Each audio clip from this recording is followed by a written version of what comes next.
Napoleon के बारे में एक बहुत फेमस किस्सा है। जब 1814 में वो लड़ाई हारा तो जिन लोगों ने उसको हराया था उन्होंने उसको कहा कि तुम भाई देश से निकल जाओ। उसको भेज दिया एल्बा के आइलैंड पे और फ्रांस में नेपोलियन की जगह उसको हटा के एक रूलर बना दिया लुई द 18th। अब लुई द 18th फ्रांस का राजा था। अब बात ये आती है कि जिन लोगों ने नेपोलियन को हरा के इस आइलैंड पे भेजा था उन्होंने नेपोलियन को वादा किया था कि आप इस आइलैंड के राजा होगे और हम आपको हर साल एक अलाउंस देंगे, एक तरह का आप कह सकते हो कि पैसा मिलेगा आपको कि आप चुपचाप उस आइलैंड पर रहो, फ्रांस की तरफ वापस आने की कोशिश मत करना।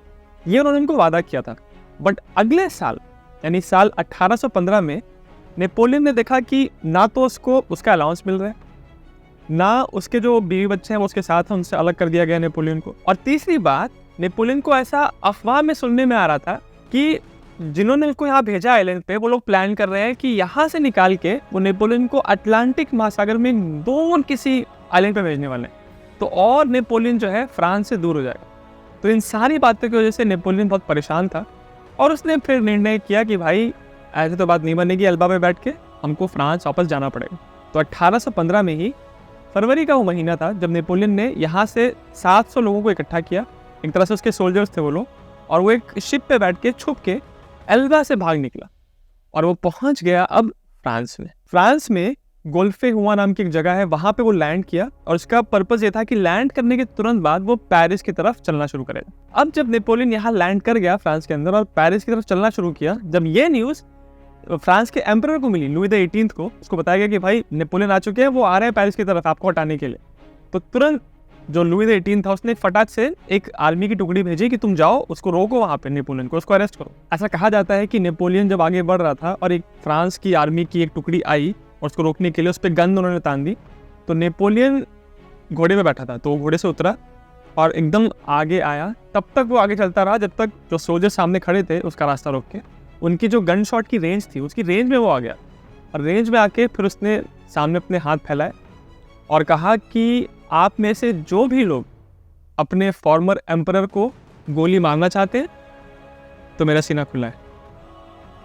उसके ये बोलने के बाद किसी भी फ्रेंच सोल्जर ने गोली नहीं चलाई, बल्कि वो तुरंत नारे लगाने लगे, लॉन्ग लिव द एम्परर, महाराज की जय हो।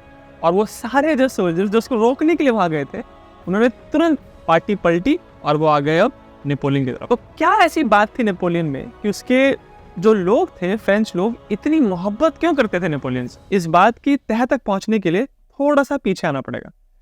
नेपोलियन 1815 तक आते आते, सच बात है कि उसने बहुत लड़ाइयाँ की थी। नेपोलियनिक वॉर्स में उसने ऑस्ट्रिया को लड़ाई की थी, उसने रशियन एम्पायर के साथ लड़ाई की थी, प्रशिया के साथ लड़ाई की थी, ब्रिटेन के साथ बहुत सारी लड़ाइयाँ की थी और बहुत सारे फ्रेंच सोल्जर्स मारे गए थे। फिर भी ज़्यादातर लड़ाइयों में नेपोलियन की जीत हुई थी।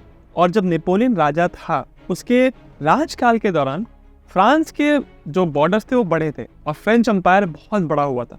तो जो सिविलियन जनता थी उनमें ये बात से वो नाराज तो थे कि नेपोलियन ने इतने लोगों को मरवाया है, बट वो इस बात से बहुत मोहब्बत भी करते थे अपने एम्परर से कि भाई इसने बहुत रेपुटेशन दिलाई फ्रेंच लोगों को। आप खुद सोच के देखिए, आपके जो मान लीजिए कि आपके स्टेट के सीएम हैं या आपके देश के कोई लीडर हैं, उन्होंने बहुत लड़ाइयाँ करवाई, बट अल्टीमेटली वो अगर जीते हैं तो आपको एक फीलिंग होगी ना गर्व की कि भाई इसने हमारे लिए कुछ नाम किया, हमारे देश को पॉपुलर किया है।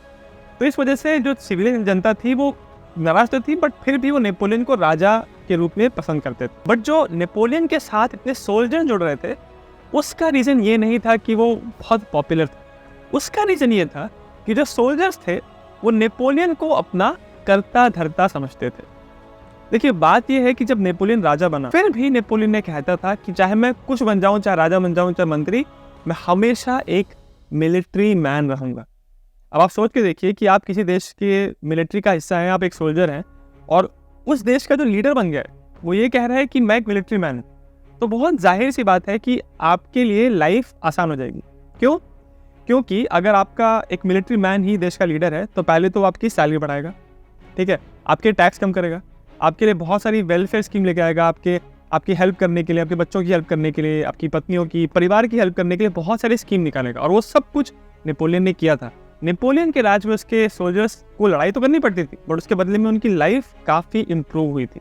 तो जब उन्होंने देखा कि भाई हमारा वही एम्परर वापस आ चुका है जो एक सोल्जर था, तो उन्होंने उसको सपोर्ट किया। अच्छा, दूसरी तरफ बात ये थी कि उस समय जब नेपोलियन वापस आया फ्रांस में, तो जो उसमें फ्रांस का ऑलरेडी राजा था लुई द 18th, वो लुई नाम का था। अब लुई के बारे में आपको पता होगा कि फ्रांस के इतने सारे जो राजा हुए हैं वो लुई लुई लुई 1 2 3 18 तक आ गए आप। तो इतने सारे लुई राजा हुए, ये सारे वंश दर वंश वाले राजा हैं। इनका मिलिट्री से कुछ खास लेने देना नहीं था, और ये बस होता है ना कि आप राजा के बेटे हैं तो आप राजा बन जाओगे, तो ये वो सिचुएशन थी। तो वो जानते थे फ्रेंच सोल्जर्स कि लुई द 18th हमारे मिलिट्री के लिए कुछ खास सिंपैथी नहीं रखता है। यहाँ तक कि लुई द 18th ने ऐसे कुछ चीज़ें भी की थी जिसकी वजह से उसने अनऑफिशियली इस बात को डिक्लेयर किया था कि वो मिलिट्री मैन नहीं है। नेपोलियन ने कहा कि मिलिट्री मैन है, और लुई द 18th कह रहा है कि कुछ खास मुझे मिलिट्री में इंटरेस्ट नहीं है। पहली चीज़, लुई द 18th ने एक सिंबॉलिक चीज़ की थी। जो नेपोलियन फ्लैग यूज़ करता था, फ्रांस का फ्लैग ट्राई कलर, उसको उसने चेंज किया और उसने अपना एक दूसरा फ्लैग यूज़ करना शुरू कर दिया था। तो इस बात से बहुत लोग नाराज़ हुए थे। उसके बाद फ्रांस में एक ऑनर होता था उस समय में, लीजन डे ऑनर। ये ऑनर सिर्फ एक फ्रेंच सोल्जर को तब मिलता था जब उसने बहुत बहादुरी का कुछ काम किया है, बहुत हाई ऑनर होता था। उस ऑनर को पहनने के लिए लुई द 18 ने मना कर दिया था। तो ये सारी चीज़ें फ्रांस के सोल्जर्स को दिखा रही थी कि हमारा जो राजा है वो एक्चुअली मिलिट्री मैन नहीं है, और नेपोलियन एक मिलिट्री मैन था। तो शुरू में तो लुई द 18 को लोग पसंद करते थे, बट उसने कुछ ऐसी चीज़ें की जिससे धीरे धीरे करके लोग जो है वो लुई द 18 के विपरीत हो गए। फॉर एग्जाम्पल, जब नेपोलियन पावर में था तो वो लोगों से एक तो वॉर टैक्स लेता था, अगर लड़ाई चल रही है तो आपको टैक्स देना पड़ेगा। उसके अलावा उसने कॉन्स्क्रिप्शन भी यूज़ करता था। कॉन्स्क्रिप्शन मतलब अगर आपकी उम्र 18 साल से ज़्यादा है और आप लड़के हैं फ्रांस में, तो आपको भर्ती होना ही है फौज में, आपको लड़ाई करनी है। अब ऑब्वियसली कोई नॉर्मल सा किसान है, किसान का बेटा है, वो अपने खेती कर रहे हैं और उसको आ गया कि भाई अब तो तुम लड़ाई लग गई है, तुमको भर्ती होना पड़ेगा, तुमको लड़ाई करनी पड़ेगी।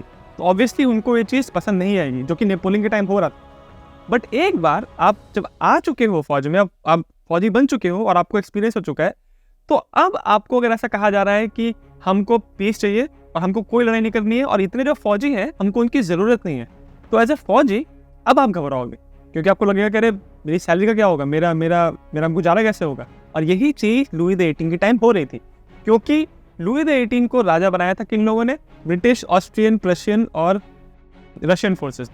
तो वो लोग ऑब्वियसली चाहते थे कि लड़ाई ना हो, तो लुई द 18 को उन्होंने राजा बना दिया। और लुई द 18 का ये कहना था कि वो आर्मी की साइज को छोटा करेगा। तो जो फ्रेंच सोल्जर्स थे वो घबरा रहे थे कि ये तो हमारी नौकरी ले लेगा। और अगर आपको करतूत बताऊं लुई द 18 की, तो उसने क्या किया, जो नेपोलियन का रॉयल इंपीरियल गार्ड था, जो रॉयल फैमिली को प्रोटेक्ट करता था, वो जो फोर्स थी उसको उसने ख़त्म कर दिया लुई द 18 ने। और उसने एक नई वहाँ पे फोर्स बनाई, और उसमें जितने भी इंपॉर्टेंट लोग थे वो सारे कौन से लोग थे, वंस अगेन सारे जैक वाले, सिफारिश वाले या बाहर के लोग, वो फ्रांस के लोग नहीं थे। इस बात से भी बहुत नाराज़ हो रहे थे कि कैसे रॉयल फैमिली को जो प्रोटेक्ट करना है वही फोर्स अगर अपनी पूरी तरह अपनी नहीं है और जैक वाले लोग हैं, तो कैसे आप ये कह रहे हो कि आप फ्रांस की जनता का भला करोगे। अच्छा, इस सब के बाद, ये सारी चीज़ें जो उसने की थी लुई द 18 ने, इस सब के बाद भी अगर नेपोलियन साल 1815 में वापस नहीं आता फ्रांस में, तो शायद लुई द 18 अपनी सरकार चला लेता, कुछ खास बदलाव होते नहीं। परंतु 1815 में नेपोलियन आ चुका था, और जब उसके पहुंचने की न्यूज़ लोगों तक फैलने लगी, तो जो सोल्जर्स थे फ्रेंच आर्मी में, उनके सामने फिर वो दो ऑप्शन थे। एक तो ये कि अपने लुई द 18 के साथ रहें, और जो उसने सैलरी कम करने वाला है, फौज की संख्या कम करने वाला है, उसको हम एक्सेप्ट करें, और हम ये देखें कि सारे जो सीनियर लोग हैं वो सारे, बहुत सारे इसमें से सिफारिश वाले लोग हैं, या तो इसके साथ रहे, या फिर एक ऐसे एम्परर के साथ रहे जिसने हमको लड़ाई में जितवाया है, जिसने हमारी सैलरीज अच्छी रखी थी, और जिसने बहुत सारे लीगल चेंजेस किए थे सिस्टम में, जिसकी वजह से लोगों को समानता का अधिकार फील हो रहा था। इसीलिए ज़्यादातर जो फ्रेंच आर्मी के सोल्जर्स थे वो सारे मिल उठ के जा रहे थे, डिफेक्ट कर रहे थे। मतलब एक तरह से आप कह लीजिए कि ऑफिशियल भाषा में वो गद्दारी कर रहे थे फ्रेंच एम्परर के साथ, और वो नेपोलियन के साथ मिल रहे थे। यहाँ तक कि फ्रांस के आर्मी के एक बहुत सीनियर कमांडर, जिनका नाम था मार्शल मिशेल ने, उनको जब एम्परर लुई द 18 ने बोला कि जाओ तुम नेपोलियन को पकड़ के लेके आओ, तो मिशेल ने कहा कि ज़रूर, जो हुक्म मेरे आका, इस बंदे को, नेपोलियन को मैं पकड़ के लाऊंगा और एक लोहे के पिंजरे में, आयरन केज में आपके सामने पेश करूँ। अब ये जो आदमी है मिशेल ने, ये बहुत इंपॉर्टेंट है, क्योंकि ये वही आदमी है जिसने पहले की लड़ाइयों में, नेपोलियनिक वॉर्स में, नेपोलियन के साथ कंधे से कंधा मिला के लड़ाई की थी। और वो कह रहा था कि वो नेपोलियन को इस लोहे के पिंजरे में कैद करके लाएगा। तो इसकी भी बहुत इंटरेस्टिंग कहानी है। जब मिशेल ने अपने साथ फौजियों को लेके जा रहा था नेपोलियन को पकड़ने के लिए, तो रास्ते में वो बहुत सारी न्यूज़ सुन रहा था कि हमारे जो रेजिमेंट्स हैं वो बड़े बड़े रेजिमेंट्स, पूरे के पूरे रेजिमेंट डिफेक्ट कर रहे हैं, मतलब वो गद्दारी कर रहे हैं, वो छोड़ के नेपोलियन के साथ मिलते जा रहे हैं। तो मिशेल ऑलरेडी बहुत घबरा रहा था कि अरे यार मैं कैप्चर करने जाता रहा हूँ और मेरी जो आर्मी है उसमें बहुत सारे सोल्जर्स ऑलरेडी नेपोलियन के साथ मिल चुके हैं। बट फाइनली जब मिशेल ने मिला नेपोलियन के साथ तो उसने सीधे कह दिया कि सर मुझे माफ़ कर दीजिए, मेरी पहली गलती की वजह से मैं आपके साथ रहूँगा। अब आप सोच के देखिए कि मान लीजिए कि आप उस टाइम के फ्रांस के आर्मी के एक छोटे से एक सोल्जर हो, आप देख रहे हो कि एक तरफ नेपोलियन आ रहा है, हमारा इतना फेमस राजा, इतना फेमस मिलिट्री जीनियस, उसके साथ में मार्शल मिशेल ने चल रहे हैं जिनकी इतनी रेपुटेशन है कि वॉर हीरो हैं। अब इतने बड़े बड़े सेलिब्रिटीज़ हैं, वो आर्मी को लीड कर रहे हैं, तो आप किस खेत की मूली हो कि आप नेपोलियन को पकड़ने के लिए जाओगे। तो इस तरह से, जिसको इंग्लिश में कहते हैं स्नोबॉल इफेक्ट, कि पहले कुछ लोग नेपोलियन के साथ जुड़े, उन लोगों को देख के बाकी सोल्जर्स उनके साथ जुड़े, और जब अब नेपोलियन के पीछे इतनी बड़ी फौज हो गई थी तो ज़्यादातर लोग बिना कुछ सोचे ही नेपोलियन के साथ जुड़ते जा रहे थे, क्योंकि उनको दिखाई पड़ रहा था कि नेपोलियन के पीछे जो सोल्जर्स की जो सेना है वो इतनी बड़ी है कि कोई चांस ही नहीं है कि लुई द 18 की कोई भी सेना नेपोलियन को रोक पाएगी। और ये बात सिर्फ नॉर्मल जनता नहीं, लुई द 18 भी समझ रहा था, क्योंकि जब उसको पता चला कि इतने सारे लोग नेपोलियन के साथ जुड़ते जा रहे हैं तो वो सीधे भाग गया, यहाँ से छोड़ के चला गया वो बेल्जियम। और जब ये बात ब्रिटिश लोगों को पता चली, ऑस्ट्रियन लोगों को पता चली, तो उन्होंने कहा कि यार ये तो गड़बड़ हो गया, हमने एल्बा उसको भेजा था नेपोलियन को, वापस आ गया है पेरिस में।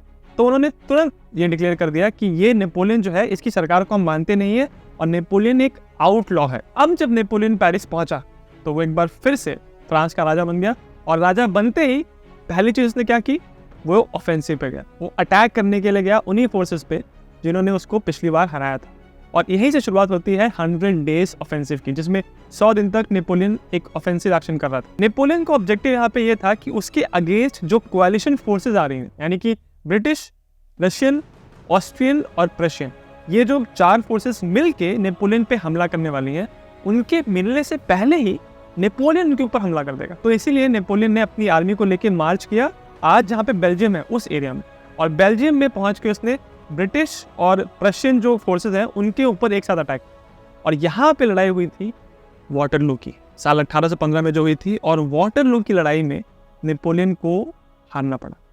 और इसके बाद नेपोलियन को भेज दिया गया था सेंट हेलेना, उसी आइलैंड पे अटलांटिक में, जो फ्रांस से कोसों दूर था और कोई चांस ही नहीं था नेपोलियन का वहाँ से निकलने का। नेपोलियन बोनापार्ट की पूरी लाइफ बहुत ही ज़्यादा रिमार्केबल रही है, बहुत इंटरेस्टिंग रही है। नेपोलियन की एक्चुअल जो उसकी रियल लाइफ की कहानी है, उसके ऊपर मैंने एक वीडियो बनाया है, नेपोलियन बोनापार्ट की पूरी बायोग्राफी बताई है मैंने, उसका लिंक आपको इस वीडियो के डिस्क्रिप्शन में मिल जाएगा। और नेपोलियन के ऊपर एक पिक्चर आने वाली है जिसको रिडली स्कॉट बना रहे हैं, उस पिक्चर के ट्रेलर रिलीज हो चुके हैं, मैंने ट्रेलर्स को भी रिव्यू किया है, वो भी लिंक मैं डिस्क्रिप्शन में डाल दूंगा।